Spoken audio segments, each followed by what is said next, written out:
है आप सभी का।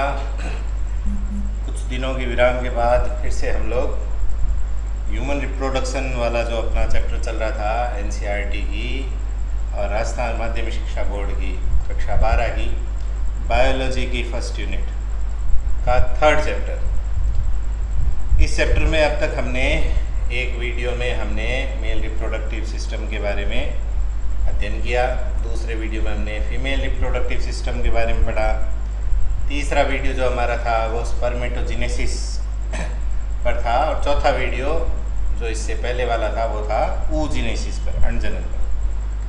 अब हम लोग मानव जनन की एक बहुत महत्वपूर्ण कड़ी को हम लोग अध्ययन करेंगे और ये जो घटनाक्रम है ये केवल प्राइमेट्स की मादाओं में पाया जाता है। प्राइमेट्स जो हैं वो एक गण है, ऑर्डर है अपने मेमेलिया क्लास में। मेमेलिया क्लास का अंदर एक ऑर्डर है प्राइमेटा और प्राइमेटा के जो सदस्य उनको हम लोग प्राइमेट्स बोलते हैं। और प्राइमेट्स में तीन ही जीव आते हैं, monkeys, apps and human beings, यानी बंदर, कपी और मनुष्य। अब कई कहते हैं बंदर और कपी में क्या अंतर हुआ, कपी में चिंपैंजी, गोरिल्ला वगैरह ऐसे हो गए, बंदर में जो हम लोग साधारणतः जो लंगूर, बंदर वगैरह देखते हैं हम लोग वो उसके अंतर्गत आ गए। ठीक है। इनकी मादाओं में यानी बंदर, कपी और मनुष्य, यानी हम कहेंगे प्राइमेट्स की मादाओं में के जननांगों में एक चक्रीय प्रक्रम चलता रहता है। उस चक्रीय प्रक्रम के बारे में आज हम लोग अध्ययन करेंगे और उस जननांगों में होने वाले उस चक्रीय प्रक्रम का नाम है मेंस्ट्रुअल साइकिल। मेंस्ट्रुअल साइकिल या आर्तव चक्र, मेंस्ट्रुअल साइकिल या आर्तव चक्र।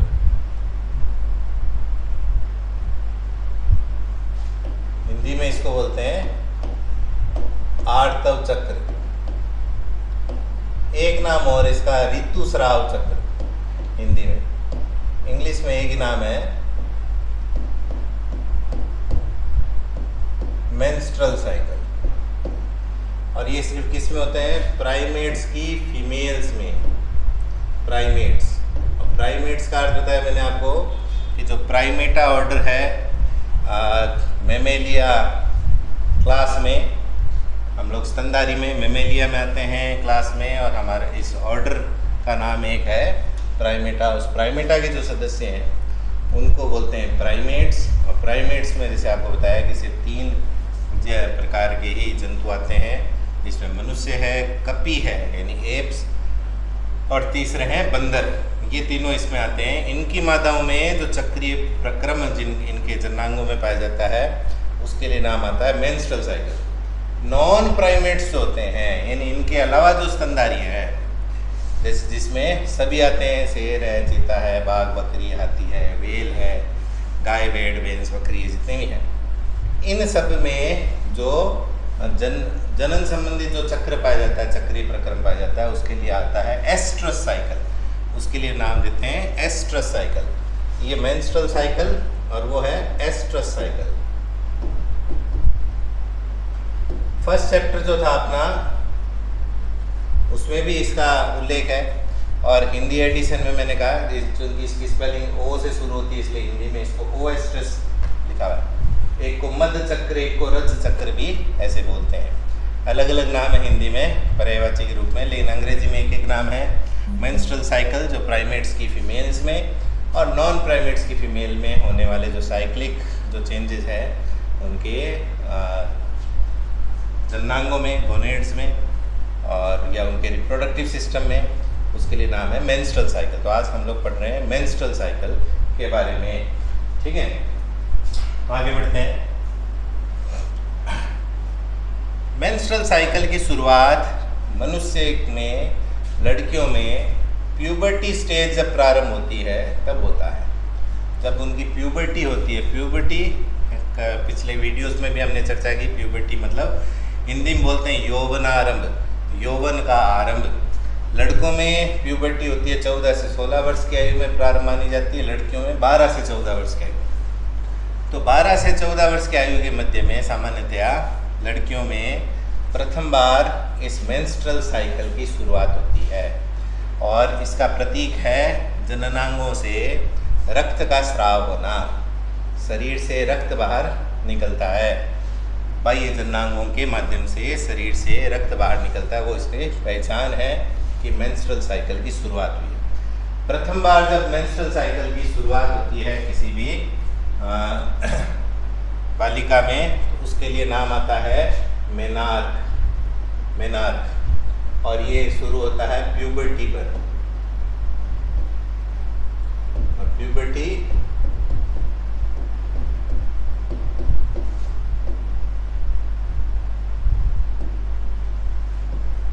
लड़कियों में 12 से 14 वर्ष की आयु के मध्य मानी जाती है। इस समय शुरू होती है प्रथम बार। ऐसे ही एक निश्चित आयु के पश्चात ये मेंस्ट्रुअल साइकिल समाप्त हो जाता है। फिर महिलाओं में जो प्रौढ़ महिलाएं हो जाती हैं उनमें मेंस्ट्रुएशन यानी ये जो ऋतुस्राव चक्र है ये समाप्त हो जाता है। अंतिम बार जब ये मेंस्ट्रुएशन होता है या मेंस्ट्रुअल साइकिल होता है उसके लिए शब्द आता है मीनोपॉज। उसके लिए शब्द आता है मीनोपॉज। और मीनोपॉज सामान्यतः लगभग 50 वर्ष की आयु में ये मीनोपॉज को महिलाएं प्राप्त करती हैं। मीनोपॉज आ जाने मतलब अब उनमें मेंस्ट्रुअल साइकिल नहीं होगा, मेंस्ट्रुएशन नहीं होगा, ठीक है। और ऐसी महिलाएं संतान उत्पन्न करने योग्य नहीं होती हैं। इसका मतलब कोई भी बालिका या महिला जो है वो मेनार्क से लेकर मीनोपॉज तक की अवधि में ही जननिक रूप से जनन सक्षम बनी रहती हैं, ठीक है। ये इस अवधि के दौरान होता है। एक मेंस्ट्रुअल साइकिल का औसत जो एवरेज जो इसका ये चक्रीय प्रक्रम चलता है ये लगभग 1 महीने होता है और इसके आइडियली ये होता है 28 से 29 दिन, 28 या 29 दिन का होता है, ठीक है। इसका ड्यूरेशन एक मेंस्ट्रुअल साइकिल 28 या 29 दिन तक होता है, ठीक है। और ये मेंस्ट्रुअल साइकिल जब प्रथम बार शुरू हुआ लड़कियों में तो उस कंडीशन को बोलते हैं मेनार्क, और जब अंतिम बार होता है महिलाओं में उसको बोलते हैं मीनोपॉज। तो 12 वर्ष से लेकर 50 वर्ष की आयु के दरमियान होता है। कुछ थोड़ा बहुत ऊपर नीचे 2-4 साल ऊपर नीचे हो सकते हैं, ठीक है, एवरेज इतना मान सकते हैं। तो ये जो आयु है 12 से 50 वर्ष की आयु, इसी दौरान कोई महिलाएं संतान उत्पन्न कर सकती हैं, ठीक है। अब इस जो 28 दिन की अवधि जो है 28-29 दिन की जो अवधि है इसको हम लोग 4 प्रावस्थाओं में बांट सकते हैं। उसको हम कहेंगे फेजेज ऑफ मेंस्ट्रुअल साइकिल। कौन कौन सी? सबसे पहले है मेंस्ट्रुअल फेज। मेंस्ट्रुअल फेज का मतलब है कि इस अवधि में जो गर्भाशय है, यूट्रस जो है महिलाओं का या किसी लड़की का, उसकी एंडोमेट्रियम स्तर, गर्भाशयी संरचना हमने फीमेल रिप्रोडक्टिव सिस्टम में देखा यूट्रस में कि उसकी दीवार 3 स्तर की होती है, बाहर पेरीमेट्रियम, बीच वाली मायोमेट्रियम, सबसे अंदर वाली एंडोमेट्रियम। एंडोमेट्रियम स्तर हर महीने नई बनती है। तो मेंस्ट्रुएशन के दौरान क्या होता है कि पुरानी जो एंडोमेट्रियम स्तर है वो झड़ जाती है, टूट जाती है, तो उसकी कोशिकाएं और उसके टूटने के कारण से रुधिर वाहिकाएं ये सब तरल रूप में शरीर से बाहर, रक्त स्राव के रूप में शरीर से बाहर निकलता है। ये अवधि 3 से 5 दिन तक होती है और इसको हम लोग मेंस्ट्रुअल फेज कहते हैं। दूसरी प्रावस्था फॉलिकुलर फेज, और इसको प्रोलिफरेशन फेज भी बोलते हैं। हिंदी में पुटकीय प्रावस्था, या एक दूसरा नाम इसका प्रचुरोद्भवन प्रावस्था। पुटकीय कहते हैं तो अंग्रेजी में कहेंगे फॉलिकुलर फेज, और यदि हम इसको प्रचुरोद्भवन प्रावस्था कहते हैं तो अंग्रेजी में कहेंगे प्रोलिफरेशन फेज। ये दोनों हम लोग तुलना करेंगे कि क्यों नाम ये हुआ। इस दौरान अंडाशय में नए पुटकों का विकास होता है। जो द्वितीयक प्राथमिक पुटक है वो द्वितीयक में कन्वर्ट होते हैं, द्वितीयक तृतीयक में कन्वर्ट होते हैं, तृतीयक ग्रेफियन फॉलिकल में कन्वर्ट होते हैं। तो पुटकों का विकास होता है, इसलिए फॉलिकुलर फेज। और गर्भाशय की एंडोमेट्रियम पुनः बनती है, उसमें फिर से निर्माण होती है, क्योंकि पुरानी तो जड़ गई, पुनर्निर्माण होती है, इसलिए उसको बोलते हैं प्रोलिफरेशन फेज या प्रचुरोद्भवन फेज। ये जो चलती है जो पुट्ट की प्रावस्था, ये सामान्यतः 5वें दिन से लेकर 13वें दिन तक माना जाता है। 28 दिन को हम लोग कन्वर्ट कर रहे हैं। इसके बाद सिर्फ एक दिन की प्रावस्था आती है ठीक बीच की 14th डे, उसको बोलते हैं ओव्यूलेशन फेज। ओव्यूलेशन फेज या अंडोत्सर्ग प्रावस्था, इस दिन ये माना जाता है सामान्यतः इस दिन ग्रेफियन फॉलिकल से अंडोत्सर्ग होता है, ओव्यूलेशन होता है। ग्रेफियन फॉलिकल से ओव्यूलेशन होता है और अंडाणु अपनी सेकेंडरी oocyte की अवस्था में ग्रेफियन फॉलिकल से बाहर निकलता है, तो वो अंडोत्सर्ग प्रावस्था। और चौथी और अंतिम जो प्रावस्था है उसके लिए जो प्रचलित नाम है, एक है ल्यूटियल फेज, एक सिक्रेटरी फेज भी है, स्रावी प्रावस्था, और एक ल्यूटियल प्रावस्था भी बोलते हैं इसको। इसका कारण ये है कि जो ग्रेफियन फॉलिकल से जब अंडोत्सर्ग हो गया तो बचा हुआ जो ग्रेफियन फॉलिकल है वो कॉर्पस ल्यूटियम नाम की संरचना में बदल जाती है। कॉर्पस ल्यूटियम को येलो बॉडी या हिंदी में पीत पिंड भी बोलते हैं। और उस कॉर्पस ल्यूटियम के द्वारा बहुत ज़्यादा मात्रा में प्रोजेस्टेरोन हार्मोन्स सीक्रेट किया जाता है, और उस प्रोजेस्टेरोन हार्मोन के कारण से जो एंडोमेट्रियम जो है गर्भाशय की, वो इंटैक्ट रहती है, बनी रहती है। ये इसको हम लोग उस प्रोजेस्टेरोन को गर्भावधि प्रेगनेंसी हार्मोन भी बोल सकते हैं कि वो प्रेगनेंसी को बनाए रखता है।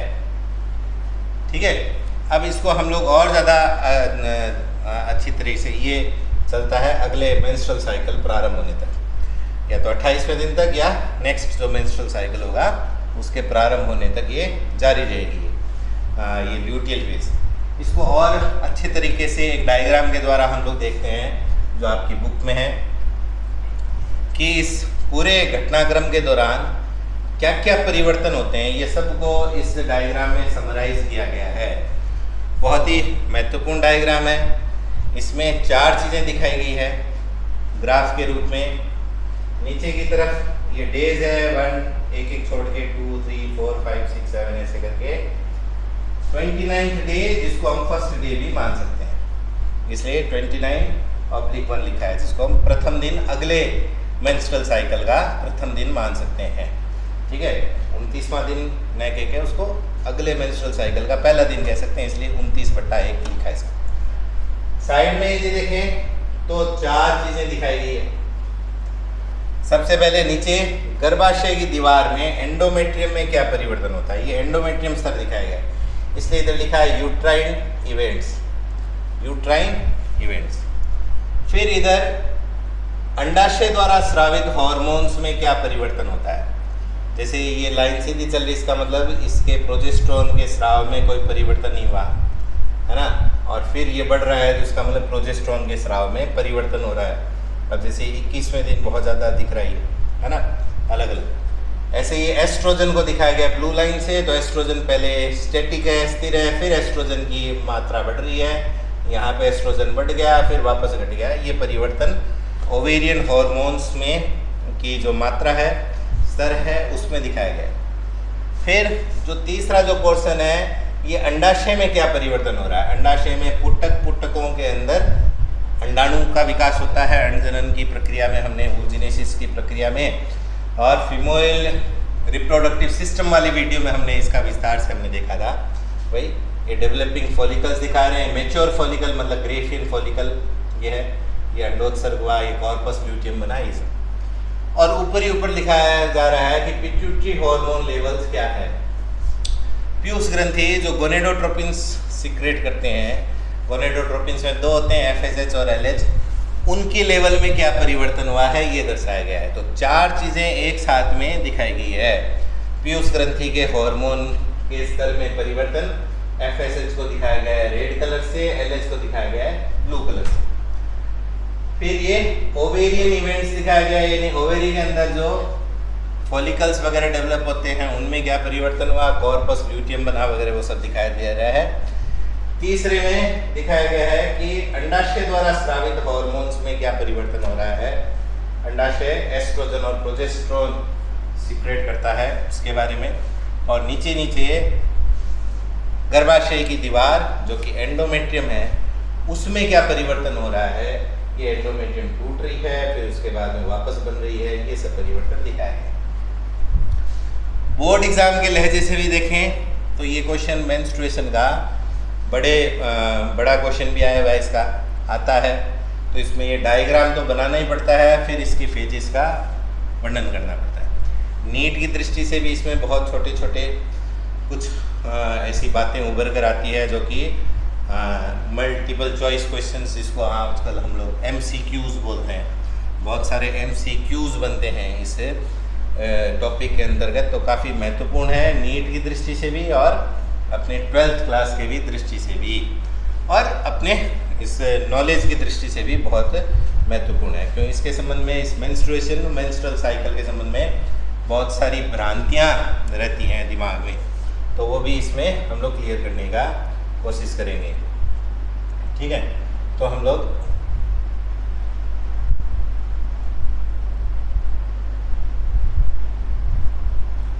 चलते हैं, इसमें देखते हैं क्या होता है। तो पहला फेज 4 फेजों में बांटा है हमने। पहले फेज को हमने कहा था 3 से 5 दिन तक चलता है, तो ये फर्स्ट फेज यहाँ से यहाँ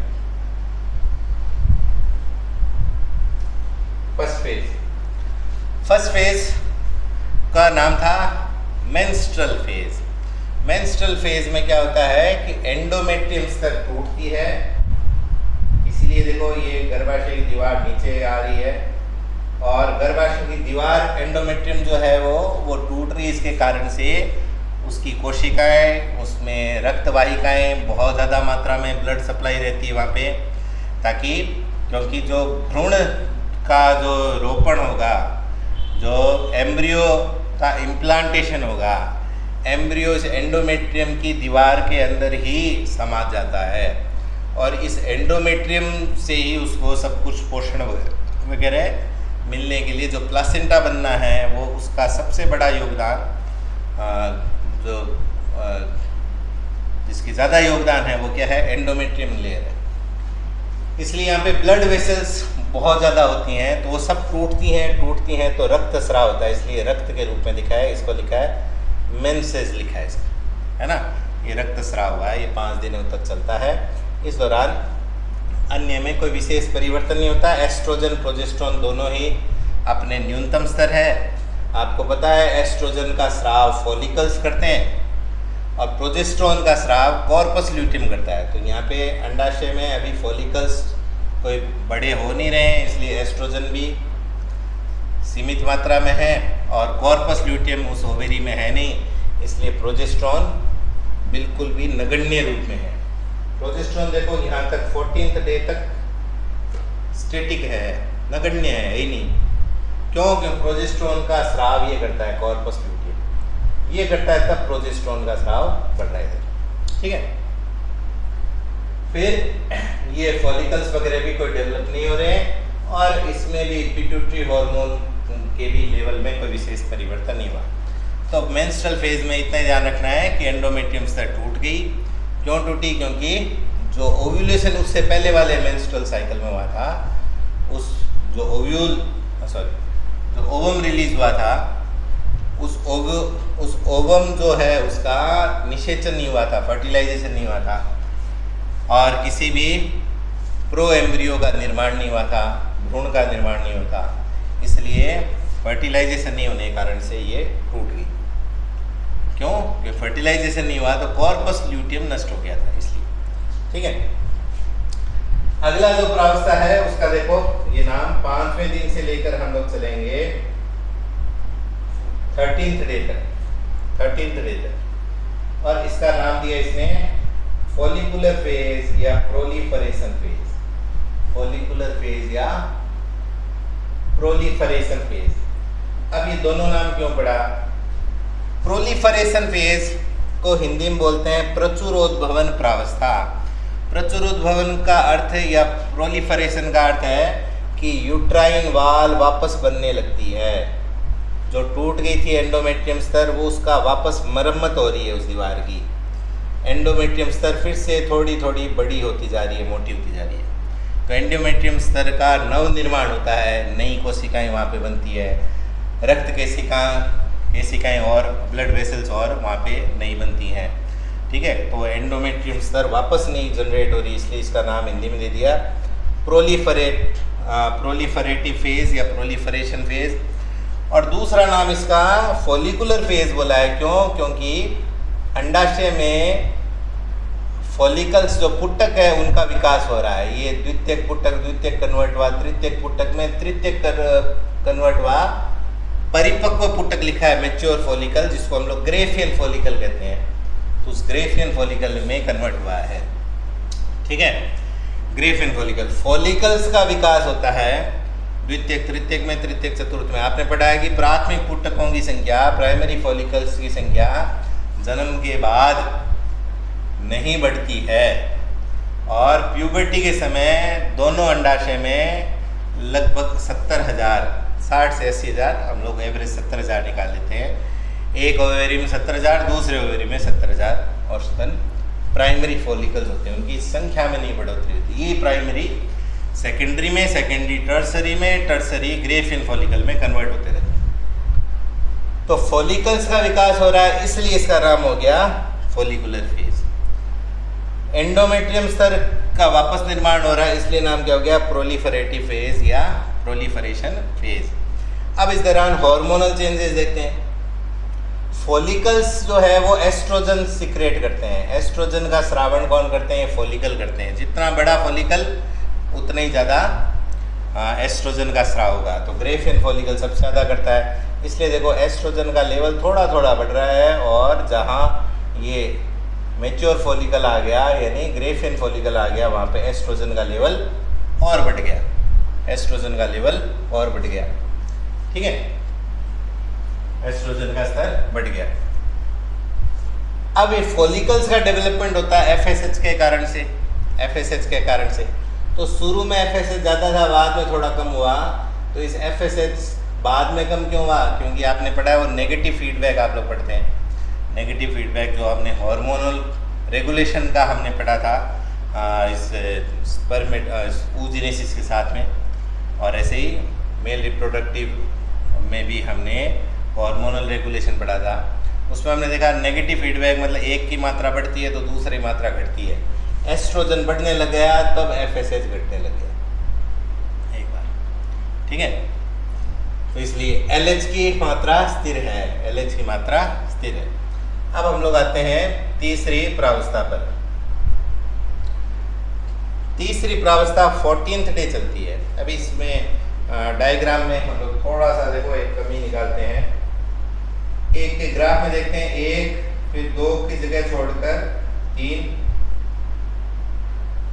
है ना, फिर 3 की जगह छोड़, फिर 4, 5, फिर एक लाइन छोड़ा हुआ है,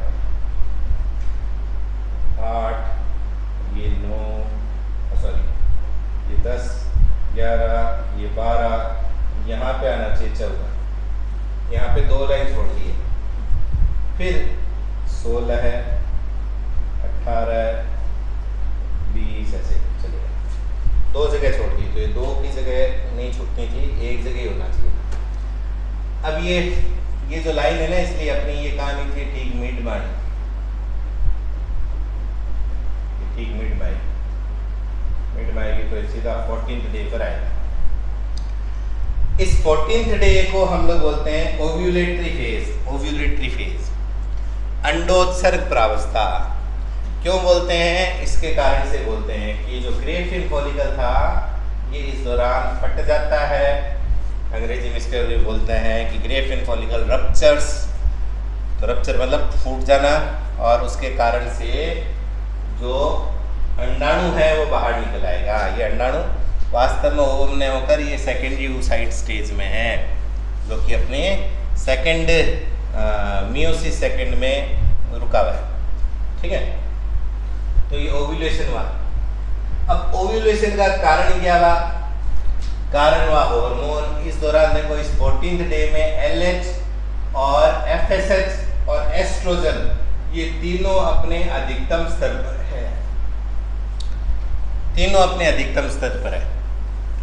यहाँ पे एस्ट्रोजन भी अधिकतम है, क्यों? क्योंकि ग्रेफियन फॉलिकल ही सबसे ज़्यादा एस्ट्रोजन सीक्रेट कर रहा था। ग्रेफियन फॉलिकल फूट गया तो एस्ट्रोजन की लेवल उस समय एकाएक बढ़ जाती है। दूसरा, FSH की भी मात्रा बढ़ी है इस दौरान और LH की सबसे ज़्यादा बढ़ी है, सबसे ज़्यादा। इन तीनों हार्मोन्स में भी इस 14th डे सबसे ज़्यादा मात्रा किस हार्मोन की रहेगी? LH। LH का फुल फॉर्म है ल्यूटिनाइजिंग हार्मोन। ल्यूटिनाइजिंग हार्मोन अपने मैक्सिमम लेवल पर होता है और अदर हार्मोन्स के भी कंपैरिजन में इसका लेवल बहुत ज़्यादा है। इस स्थिति के लिए बोलते हैं LH surge. LH surge, SURG, surge. LH surge का मतलब हुआ, LH सर्ज का मतलब हो गया LH के लेवल में बहुत ज़्यादा वृद्धि होना अचानक। और ये कब होता है? मेंस्ट्रुअल साइकिल के ठीक मध्य में। ठीक मध्य में मतलब 14th डे। और इस LH सर्ज के कारण से ही ये ओव्यूलेशन हो रहा है। ओव्यूलेशन का मेन कारण ये LH सर्ज है। ठीक है, ये हो गया ओव्यूलेशन। अब ये अंडाणु जो बाहर निकला है ये जाएगा फेलोपियन ट्यूब में।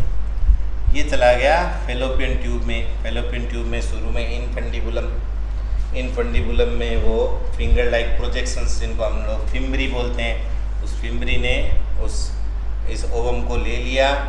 और आपको जैसे बताया था कि उस फेलोपियन ट्यूब के अंदर जो है वो सीलिएटेड एपिथेलियम पाई जाती है और वो सीलिया क्या करती हैं? उसको आगे धक्का देते रहते अंडाणु, तो अंडाणु आगे रवाना हो गए। इधर आगे देखते हैं थर्ड जो अपनी जो फोर्थ और लास्ट फेज है इसकी, उसका नाम है ल्यूटियल फेज या secretary phase. Secretary phase Hindi में स्रावी प्रावस्था, और दूसरा नाम है इसका ल्यूटियल फेज।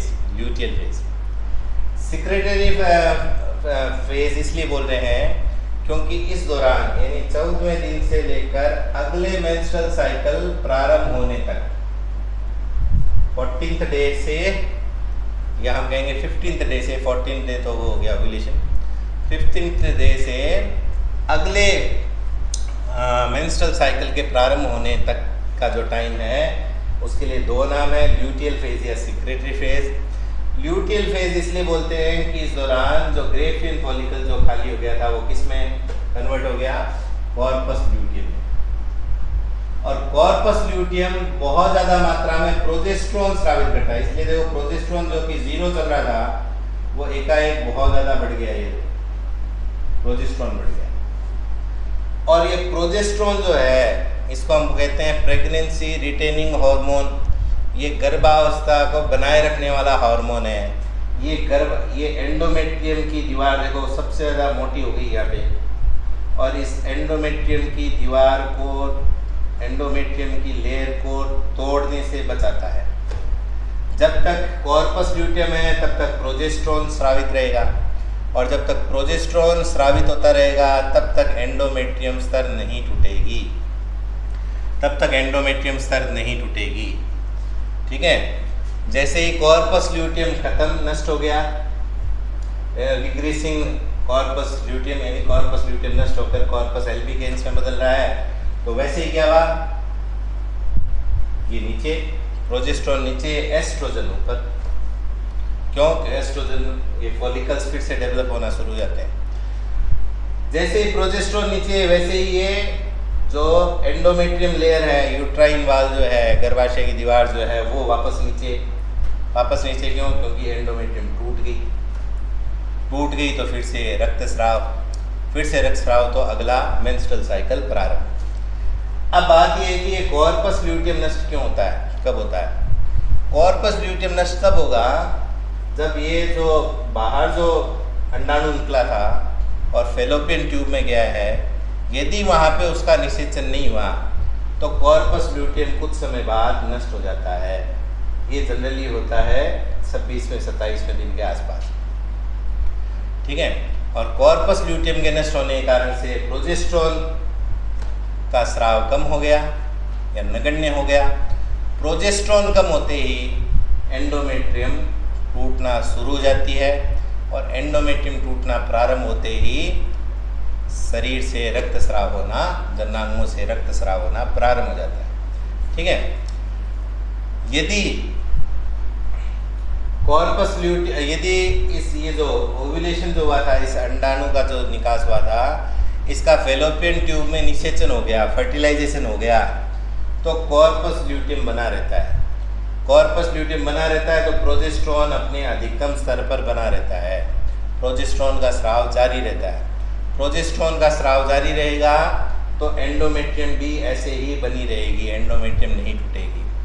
कब तक? जब तक कि उस निषेचित जो भ्रूण है उसका गर्भाशय में रोपण नहीं हो जाए, जब तक शिशु का जन्म नहीं हो जाए। तो जब तक कॉर्पस ल्यूटियम रहता है, मेंस्ट्रुअल साइकिल की सभी गतिविधियां एक बार बंद हो जाती है ना। तो सबसे जो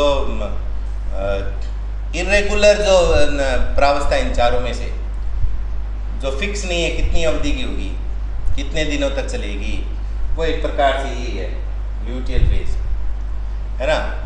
निषेचन हो गया तब तो ये जब तक बच्चे का जन्म नहीं हुआ 9 महीने तक ये प्रावस्था बनी रहेगी। निषेचन नहीं हुआ तो ये झड़ जाएगी, टूट जाएगा, नष्ट हो जाएगा।